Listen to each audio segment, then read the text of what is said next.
All right, we are All recording. right. Okay, thank you so much. So again, thank you for being here with us this afternoon. We'll try to go through, give you just a general overview. Hi, welcome from Chicago. Okay, we'll give you a general overview of what the Payne Fellowship program is about. We thank you again for your interest, and we look forward to some questions at the end. Please make certain that if you haven't received the full schedule of upcoming webinars, make sure that you do so. It's also available on the website. You can also leave your email address in the chat for us, and we'll make certain that you are added to our email list. So we'll begin. Um,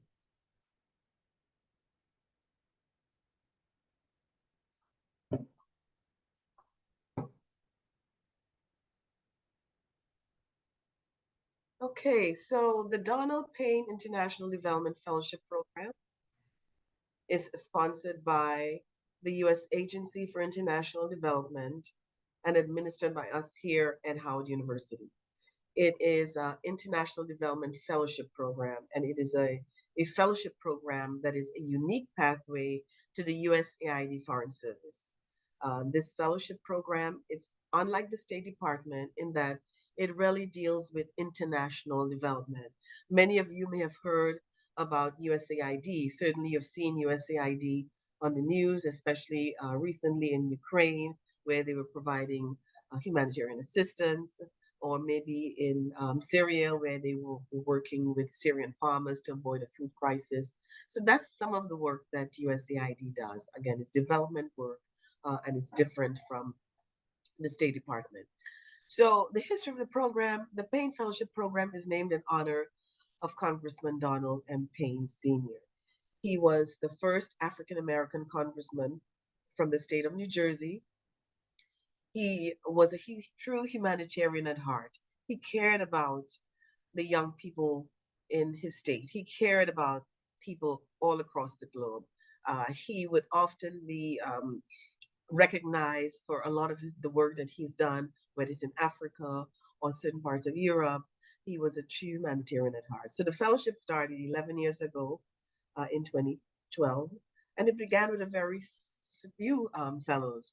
We were very fortunate that last year in 2022, the fellowship doubled from 15 fellows to 30 fellows this year.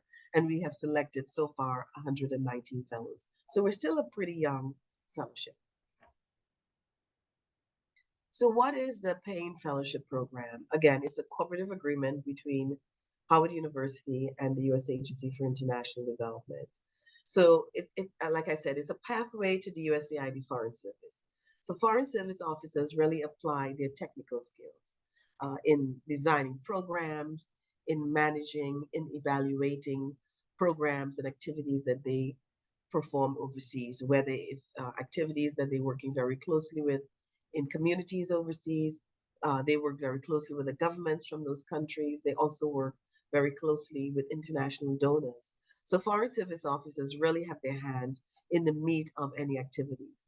And so a lot of the foreign service officers work focus on what is environmental issue, health crisis, education, peace and security, humanitarian emergencies. Next.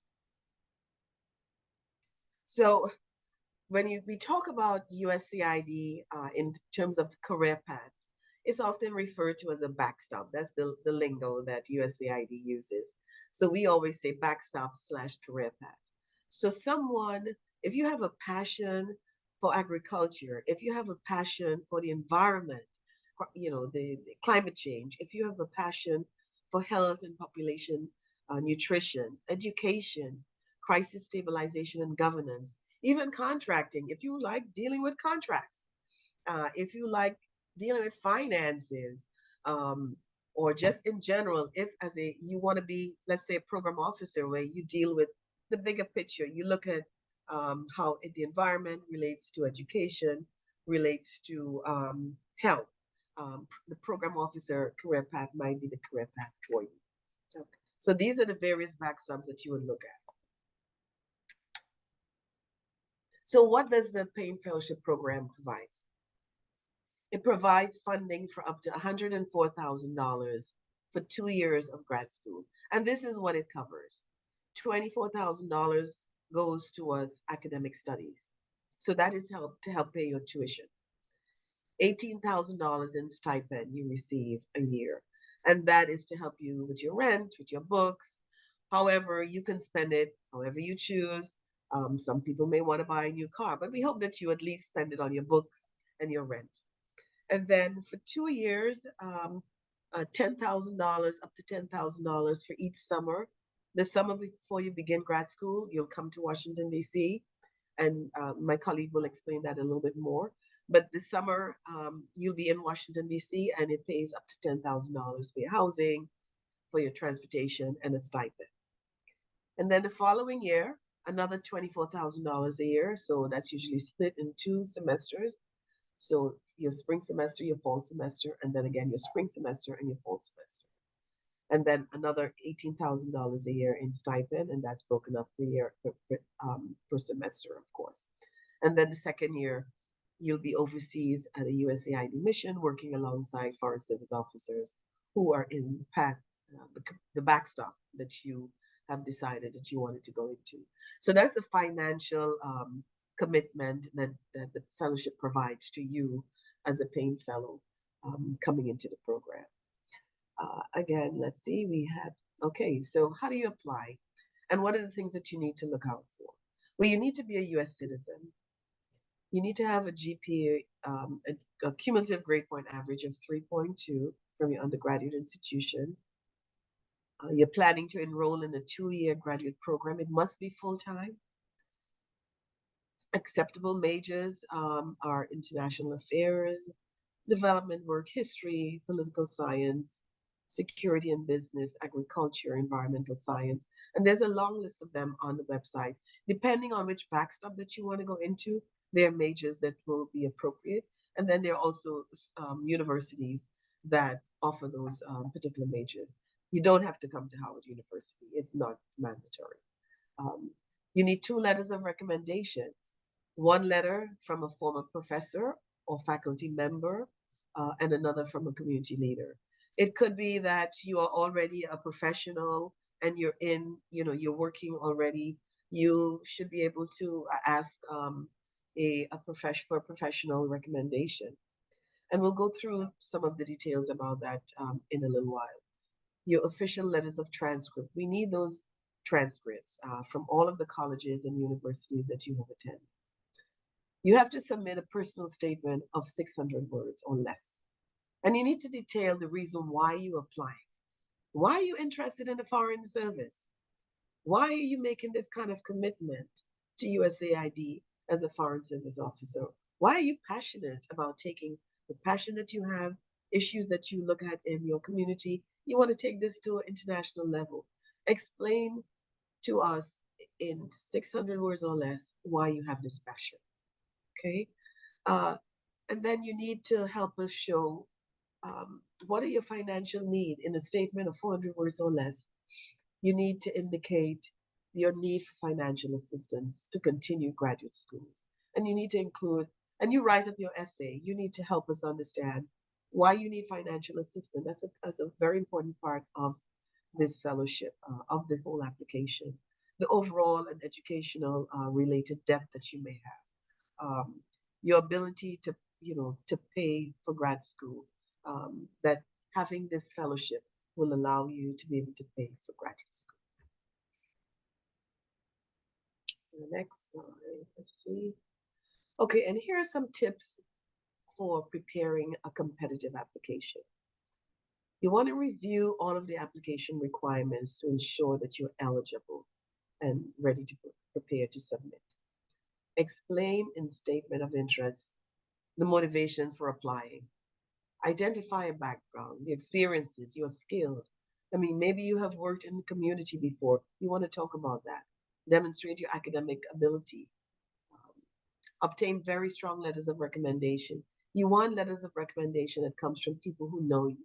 It doesn't necessarily has to be a name of a president or some high level person who, who don't really know you. You want those individuals who know you well to provide those letters of recommendation. Demonstrate a financial need for graduate school. Include all relevant extracurricular community volunteer experiences, leadership roles that you may have played. List all relevant college, university, and professional honors award.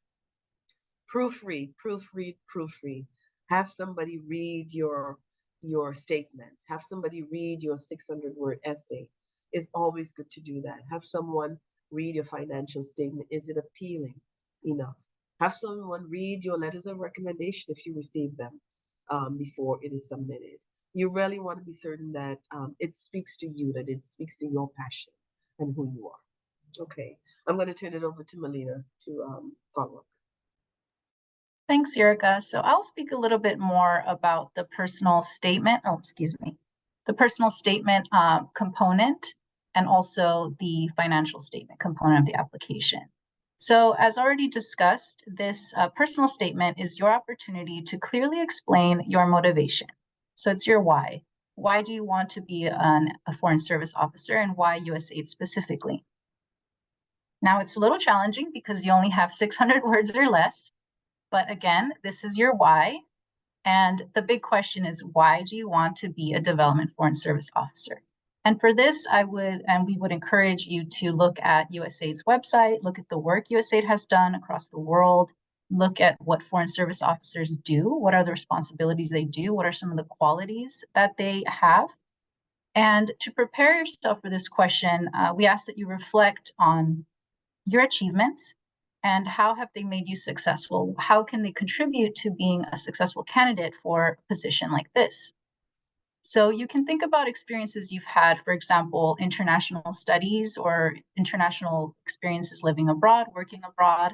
But of course, if you haven't had those opportunities, you can speak to the international or multicultural experiences you've had, let's say, being a member of a community that is multicultural, for example, maybe your upbringing, your own background. We also want to hear about experiences you've had overcoming obstacles. How have you shown resilience and resourcefulness in the face of challenges? We want to hear about how you worked with various cultural or socioeconomic groups, individuals different from yourself. And we want to understand your public service orientation. So we seek to see examples of how you have supported your local community, whether that's in formal environments like your job, or also as a volunteer. We also want to see your academic achievements. If you haven't had a lot of work experience, for example, you can talk about how you have worked on a project, been a leader in a project for your studies. And this all ties back into displaying your leadership potential. So think about the ways that you've been a leader in your community, in your studies, and in your work. So for the financial statement part of the application, which is 400 words or less, we are seeking for you to discuss your need for financial assistance. And we give you the opportunity to explain the extent of financial need you've had for funding your undergraduate education, as well as how you plan to fund your graduate school studies. So, for example, if you receive scholarships, Pell Grants, that's your chance to explain to us what sort of external funding you've needed to fund your current studies or your previous undergraduate studies. And we also would like for you to provide context to your current financial situation. So if things are different from what you wrote in a FAFSA, let's say several years ago, maybe your situation has changed economically, we would like to hear about that. And we encourage you to use specific sums or data. So, give us amounts when you can. So again, here's this quick breakdown of the sort of the content that we're looking for with regard to the financial statement, to discuss the relevant issues that you've faced that are not reflective in maybe the numbers you've had to report in different applications. Perhaps you've had to make difficult decisions with regards to your education, sacrifices you've had to make. Please provide, again, some context and background on your socioeconomic status, and communicate issues that explain why you reported a certain income that is perhaps not representative of your status today. And then again, any graduate school related issues, so any issues that impede on you pursuing graduate school education. So after you submit your application, you might ask yourself, what's next? And here I have a little breakdown of what you can expect. So For the review, of course, we take into account your academic background, your personal statement, your financial need, your letters of recommendation. All of this has, of course, already been discussed. This is a brief calendar for you to take a look at. Our application opened in July. It will close October 26th, so please note that deadline.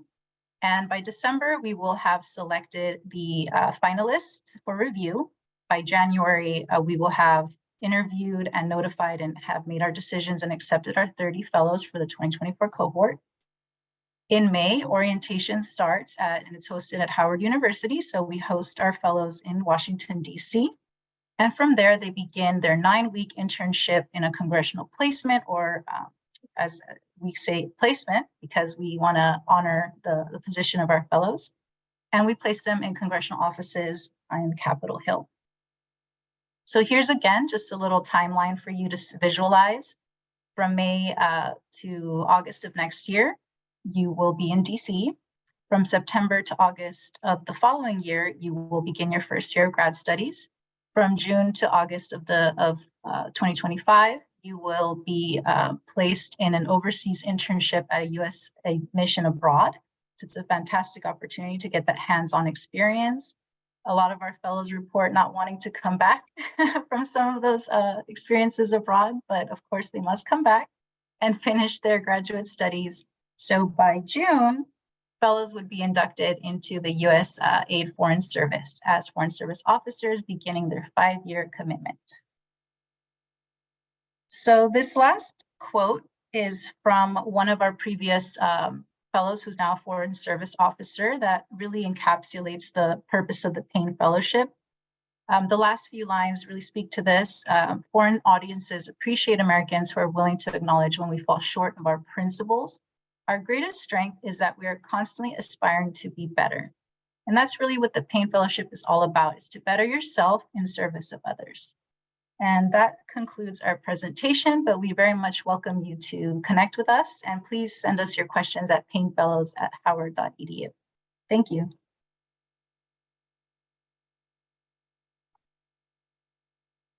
I'm sorry, I was talking. Thank you so much, Melina, for the presentation. We have a couple of questions in the chat, and I'm going to read some of them. Okay, here goes. Should we include what backstop we would like to work for? It would be nice if you would like to include that. What's even more important is to make the connection between why you want to work in that backstop. What is the passion? If you want to work in humanitarian assistance, you need to tie it into either something you have done in the past, whether it's in your community. It's got to tie it into your passion. And that's just fine. If that's the backstop that you want to work in, you can certainly mention that. So yeah, definitely. But make sure that you tie it into your 600-word essay. Okay, hope that answers your question. Let's see, the next one is there any place on the application to include pictures? No, we haven't created a space to include pictures, but that's a good point. But no, we haven't included a space for pictures. Yeah. Is the GPA only calculated from institutions that confer the bachelor's degree or other colleges? You would need to send us all of your transcripts. That's what we ask everyone to do. If you went to 2-year college, you need to send that transcript. If you completed it at a 4-year, you transferred to a 4-year, you need to send us that transcript. If you went on to, I think the other exception is if you went on to graduate school and you did it for 1 year, you also need to include that transcript. We do have people who have started graduate school and then they decided to stop and then they wanted to apply for the Payne Fellowship. So we asked them to include all of your transcripts. Okay. The Social Security needs to be included on the required SAR report for submission. I believe it shows up on your SAR report. I'm not sure if it just shows up as the last four digits. Melina, I'm not quite sure if you remember. I'd have to go back and ask. Let me check. We can check on that for you, Kyra. Um, but I don't. I think I'm trying to think back when my son applied. His SER report, it did include some information. I'm not sure if it included the entire Social Security information. But keep in mind that once you have the Payne Fellowship award, then you would need to include all of your security information because you will have to complete a security clearance with USAID. One thing that you should know is that we don't hold on to your security information, PII. We don't do that at the Payne Fellowship in our system. Any additional advice on previous finalists? Any previous finalists, please apply. We have had people who have applied a few times and made it in. If this is something that you're passionate about, please apply. Please apply. Make sure that that passion shows. You want to serve, you want to help, you want to, represent the country, you want to represent your people. Remember, you're also representing your family, yourself. So if this is something that you are passionate about, please do apply. So the summer internships, are there funding opportunities for fellows to bring their families? Um, no, we do not provide additional funding. That is strictly for the fellow. So your summer internship, we do not provide any funding, any additional funding for that. And certainly not overseas. And just remember, when you're doing your second year placement at a USAID mission, that is already organized and arranged through USAID and the missions overseas. They will provide you with the housing, we provide you with the airfare, we provide you with the stipend when you're going overseas. So that again, it does not include family members. Now, once you get into the foreign service, then that's a whole different story. You'll be able to include your family members to live with you. Thank you for the presentation. Is the fellowship suitable for mid-career professionals? Of course it is suitable for mid-career professionals. USAID wants to ensure that mid-career professionals apply. The age limit is 58 to apply for the fellowship. And one thing I think Melina may have mentioned, and I'll reiterate this, once you complete your Payne Fellowship for the 2 years of grad school and you on board, let's say you graduate in May, in June you're on board USAID. USAID asks for commitment of 5 years for those coming through the Payne Fellowship program. We hope that you would want to make this a career and stay beyond 5 years. So definitely for those professionals who want to apply, some people are looking for a new career path. This is a great opportunity. Could you talk to what a typical day during the summer internship in DC? All right, Melina, I'll let you take that one. Sure. So I manage the congressional placement component of our fellowship program. So I can let you know a little bit about the internship in DC on Capitol Hill. Both of these experiences vary greatly, and that's something you should note, simply because we are placing you in a congressional office or an embassy abroad, and therefore you are kind of at the, you're at the will of the environment, so to speak. So this again can look very different. However, I do follow what our fellows do closely, and so I can tell you that they've had amazing experiences on the Hill, anything from tracking legislation, handling constituent relationships on behalf of their Congress member, or even proposing their own projects. And in many cases, they even help to write bills, resolutions, amendments. Again, this has to do a lot with the office and the way that the office utilizes the fellow. However, we do a lot of work on our end to make sure that the fellows have a really quality experience, and those offices are aligning with the types of professional development we want our fellows to really have for themselves. As far as the embassy abroad, I will turn that over back to Eureka, because I think she has more familiarity with the ways that the fellows and sorts of projects that they work on at the embassies. Sure, thank you, Melina. So for the second year in your fellowship, you're placed at a USAID mission overseas, and you're there for 10 weeks. You're actually, based on the backstop that you've chosen, you're actually placed alongside a USAID Foreign Service officer with a similar backstop.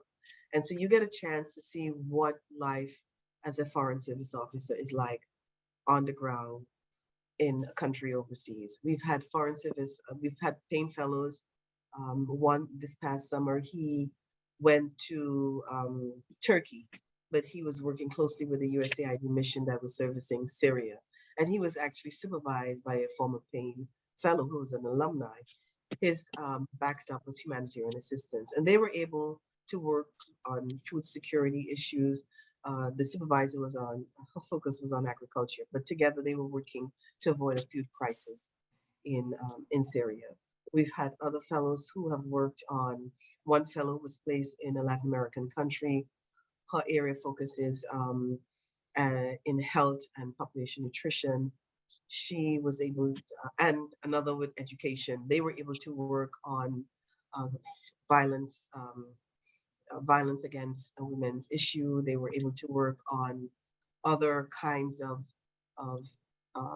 themes that will allow them to understand how these various backstop functions and trickles down to people within the various communities. So they were able to experience quite a bit of a variety of experiences. But every single one of them had very rich and rewarding experiences. One of them actually didn't even want to come back because he was having such a good time. Um, there was a question about after completing the graduate program, do we select where we would like to serve? Um, Once you complete your graduate program and you on board USAID, your first assignment would be assigned um, US by USAID. Um, it's based on where your needs are, where their needs are, and so it may be a particular backstop that is in high demand, and so they will place you. Your subsequent tours overseas, you actually have to bid on some of them. So they put out a long list of the various openings that are available in countries overseas. But you're definitely your first tour, you are given, you are assigned that placement. Um, are there certain grad school programs we need to apply for that connects with the fellowship? Great question. So we work with about 35 or so graduate schools across the US.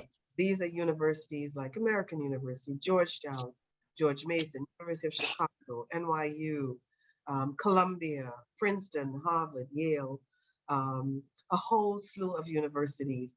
They are considered as our graduate school partners. And what they do is it's a unilateral agreement that we have with them. They basically provide additional offerings to Payne Fellows. Um, for example, if your graduate school program costs $35,000 a year and the Payne Fellowship only provides $24,000 a year, then some of those graduate school partners will top that off and they'll provide the rest of the funding. A good thing is that you're coming to an institution already with $24,000. So that's a good thing for them. Sometimes they waive fees for application fees. If you apply to Princeton University, uh, the tuition is free for Payne Fellows. So that's a good thing. But of course, remember that's very rigorous. Graduate school is very rigorous. So keep in mind that you need to also maintain your 3.2 GPA.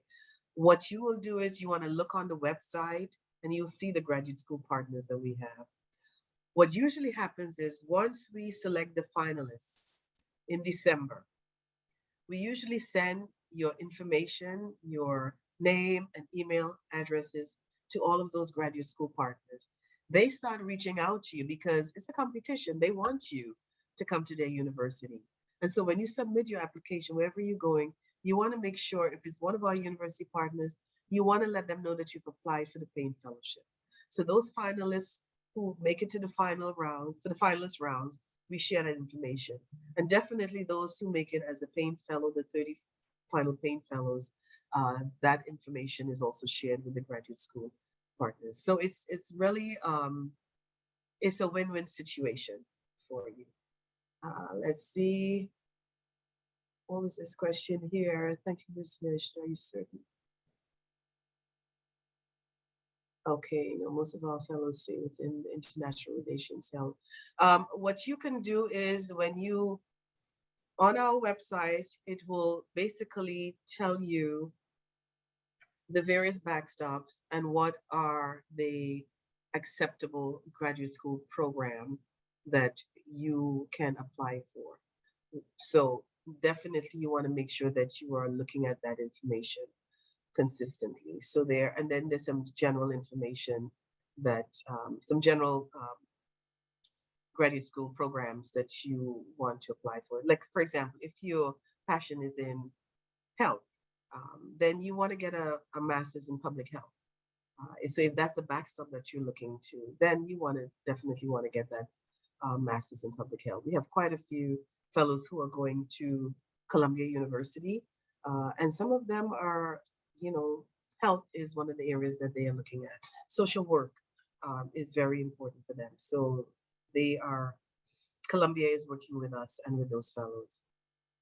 I'm just joining the meeting. I'm in Nigeria and just graduated from my first year. For my first year. I'm not quite sure what the question is, but welcome from Nigeria. You just graduated for your first year.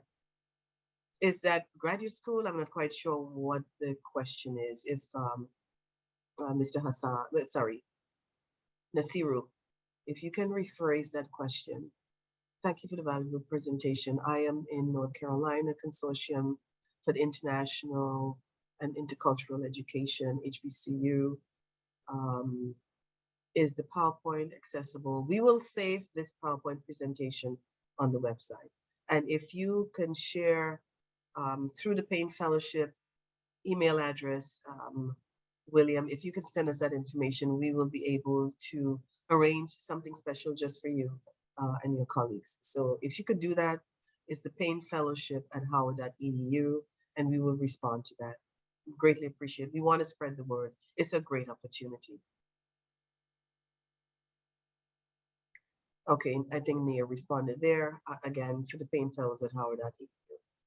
Is it possible to connect one-on-one with previous fellows? We can arrange that if you would like to connect with Payne Fellows. You can also go on to the fellowship, the Payne Fellowship LinkedIn page. You'll see fellows who are there. You can certainly send them a message and connect with them. It's good to understand how they, what they're going through as a Payne Fellow. It's great to hear that we'll be working with backstops that fit our future backstops to gain. Yes, definitely. Thank you for the presentation. Selected as a fellow, can one also pursue a Fulbright? You could pursue a Fulbright. You might be able to receive a deferral, but that deferral would have to be approved by USAID. It depends on the Fulbright that you're pursuing, and you receive an award for. If it's a teaching Fulbright, we've had one or two fellows, then you'd be able. I don't want to say you would be able. It has to be approved by USAID. Okay, let's see. May I respond to that? Yeah, but here again, it has to be approved by USAID if you are applying for a Payne Fellow. Okay, where did you say you can find information?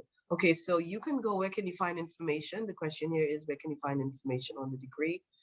You can go onto the Payne Fellows at howard.edu website, and you'll be able to see information about the various backstops. And you can see exactly where the graduate school program or master's degree program that you would want to pursue. So it's on our website. I believe it's under resources. Okay, Melina, I think you responded to that person. This question was about helpful to hear about what works and development happens. Okay, Melina responded to that question about the content in the various areas, the congressional placement that one would receive. I have to tell you that those fellows who were placed on Capitol Hill this past year, they had, and every year I can tell you, they have had amazing experiences to actually see yourself working on a bill that may be coming up, you're doing the research. We had one Payne fellow who was able to help a constituent get thousands of dollars refund on on some issue that she felt like she was taken advantage of. I mean, the work is very substantive, and so remember, when you go on Capitol Hill, you may be doing a lot of research, you may be attending a lot of meetings, you may be writing, helping to write and do research on bills, but you're also answering phones from constituents. And when American constituents call their representative, they don't just call because they have nothing to do. They call because it's something serious. So you take that seriously. Okay. Do they have a program for law? Um, there is, it's not really a law degree. We've had people who are going into the contracting backstop. And so what they are looking at as a contracting officer, that is someone who will be looking at and they're probably the most powerful people in the US missions overseas. They're the ones who give the check mark on a particular project. They have to look at the policies, the laws of that particular country, the laws of the US. Does it align? Is it in compliance? So contracting officers are also in high demand. So I'm not sure that you would need to have a law degree, but if it is an area that you feel very passionate about, it might be something that you may want to look into um, as a career, as a Payne Fellow in pursuing a contracting backstop. Does dual citizenship have any effect on eligibility? You could have dual citizenship. You will also have to pass this security clearance. Um, and of course, you need to make certain that you include that information in your application. Once you become a Payne Fellow, you'll go through medical and security clearances. We've had there are foreign service officers who do have dual citizenship. I think what usually happens is that you may not be assigned to the country where you do have the dual citizenship. And if you are assigned, your the delegation, your duties, responsibilities will probably be very limited. So yes, you can have a dual citizenship. Does this program cover dual degree programs? Um, we do ask for that you focus on one particular degree. You may be able to take additional courses. It depends on what your backstop is and what degree program you're looking at. We normally don't look at dual degree programs, but again, you want to make sure that the degree program is aligns with the backstop that you're looking at. So again, if you look on the website, under we have a lot of description about what a foreign service officer in a particular backstop looks at, what the requirements are, what their responsibilities are, and then the various types of programs that you would want to pursue. So please make sure that you look at that. Does the Payne Fellow cover full tuition for all graduate school program? Okay, the Payne Fellow doesn't cover full tuition. The Payne Fellowship doesn't cover full tuition. We provide $24,000 a year that goes towards your tuition. And again, the best thing to do would be to your look at the backstop that you want to go into, look at the degree program, and then consult the the list of university partners that we work with. Do you have to go to that particular any of those universities that are listed? You don't have to. You can go to um, another university of your choice. If there is additional tuition, then you would need to pay for that. But again, I would say most, if not all, of our fellows apply to the universities who are university partners. They want to be part of the Payne Fellowship. It gives them bragging points that they have Payne Fellows within their graduate school. And so they will work with you with additional offerings. And Melina, thank you. Melina has included the list of graduate programs. Okay, any other questions? Can you talk a little bit more about medical and security clearances? Um, The medical, we usually have a session separately on the medical and security clearances, which we will have coming up sometime in October. But again, your medical clearances, they're looking at your medical background. Usually, fellows may go to their personal doctors, they may go to centers that are listed that USAID approve of. Your medical back, and I can't go through all of the details. So your medical background, again, you want to be as transparent as you possibly could. Um, the security clearances, you're going to have to list as many of the names and individuals that you have engaged with over several years so that they can do the investigation. The security and medical clearances take several months. It could take up to 6 months.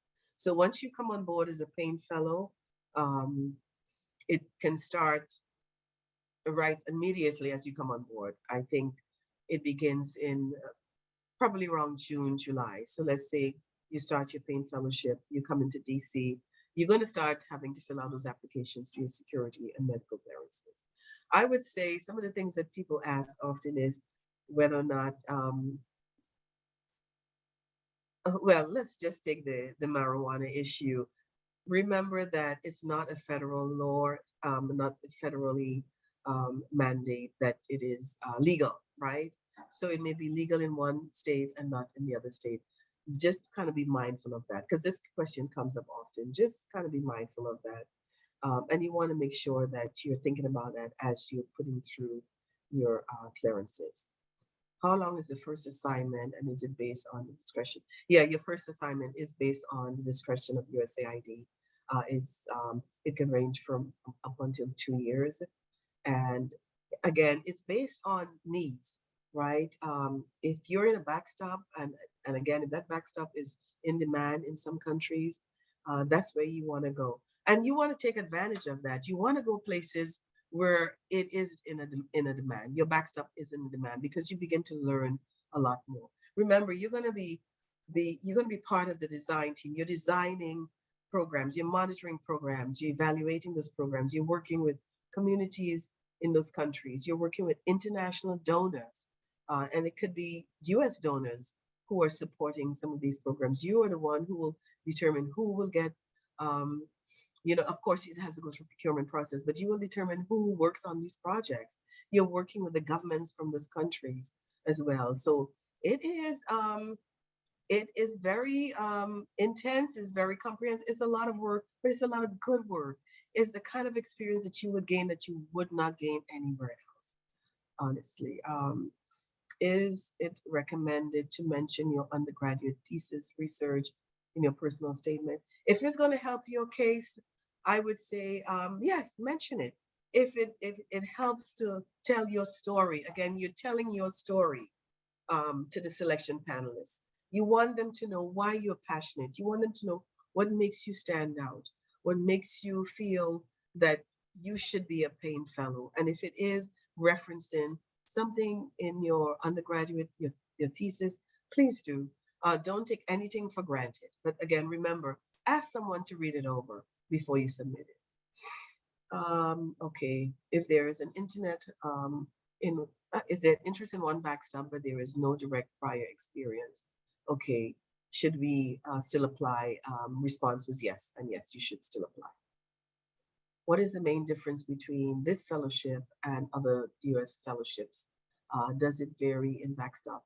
So the other fellowships, the Payne and the Wrangle, um, so the Payne Fellowship is primarily USAID, working in technical fields in those backstops that we showed you earlier on the slide. The State Department, Wrangle and Pickering, they are more in terms of policy, they deal with economic issues, they rescue Americans overseas. So it's a little different. It's more politically focused for for State Department. USAID is more technical. So that's how you want to look at it. Those are some of the key differences.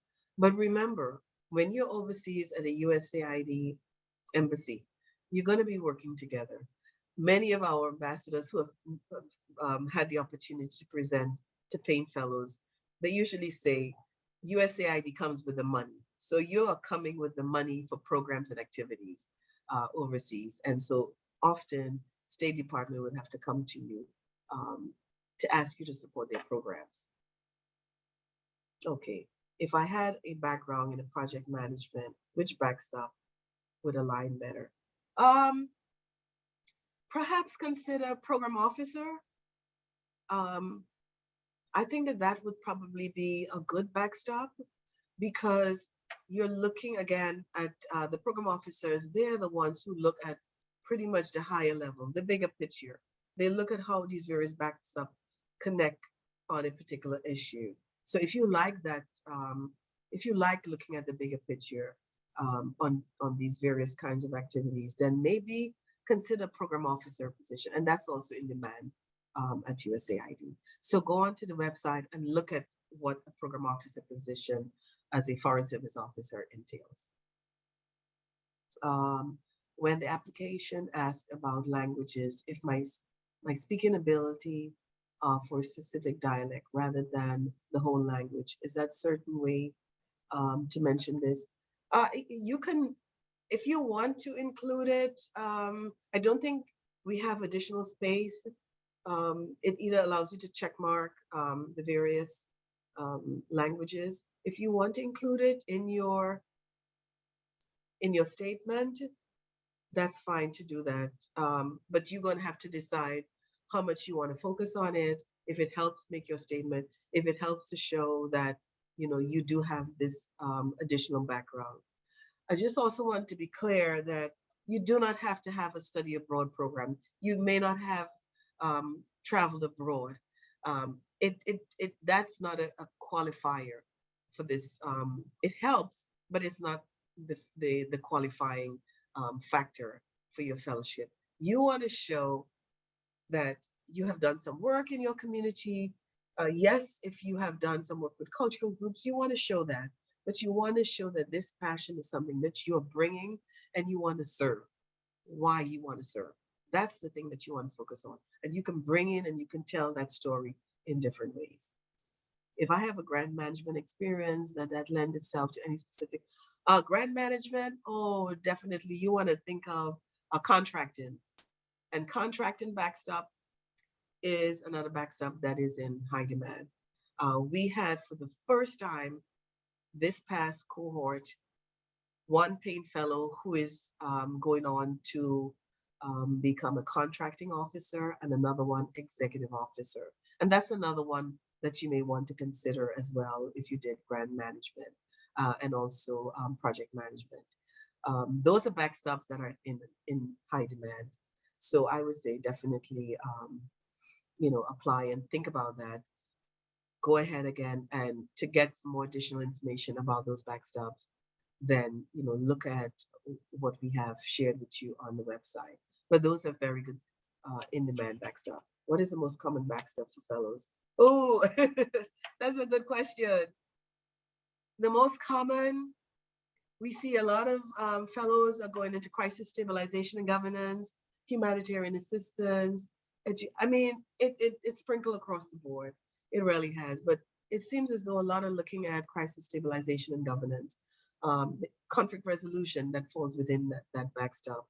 But we have fellows who are in every single backstop. And as I mentioned before, the first time, um, two Payne fellows are going into executive officer, which is great, and contracting officer, which is also great. And they get special attention. So think about that. But go where your passion is, go where you feel yourself. We've had some fellows went overseas, they had a particular backstop in mind. And this doesn't happen for everyone. They went overseas, they did a lot of work in those communities, and they came back and asked, one in particular asked if that backstop can be changed. The way that that can be done, it has to be approved by the backstop coordinators. They are the ones who manage all of the backstop and the foreign service officers who work in those particular backstop. So you would have to prove that your graduate program will allow you to do that, because if you already started a graduate program in education and now you're trying to shift to a backstop in health, you're going to have to really show how you're going to do that within the next year. So, I mean, again, think about that. But I say Go where you feel your passion. Go where you feel your passion, where you feel you want to serve. Do you have any advice for a tandem couple? Um, uh, I would say, go ahead and put in your application. These are questions that does come up often. USAID is very open to you know to everyone. It's very and our program, our fellowship, is a very diverse fellowship.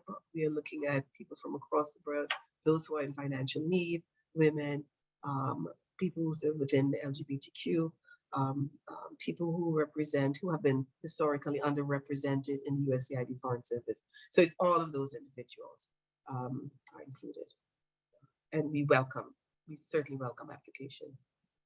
Are there any other questions? And I'll stop right there for now. Nia, not Nia. Melina, do you want to add anything? Oh, no, We just have simply about that 6 minutes left. Yeah.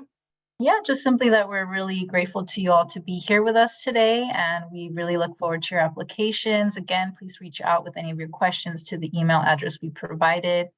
Just super pleased with your interest, and we really hope to see you soon. Yes, thank you. And please remember to sign up for the other webinars that we have coming up. Definitely, we're going to have Backstop Week, and that is when we invite Backstop Foreign Service officers who work in the various Backstop. They talk about their career, they talk about what life is like in the Foreign Service. We have some of those on the website as well. So please remember to go onto the website and look at some of the previous webinars that we have posted. Again, any questions that you have, if it wasn't covered, or you feel like any of us didn't cover it fully, please send your questions to the Payne Fellowship at howard.edu, and we'll be able to answer your question.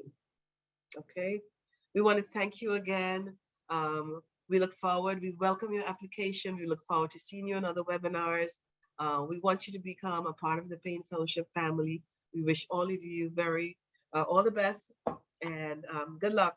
Take care. Bye. Thanks, Thank you. everyone. Thank you.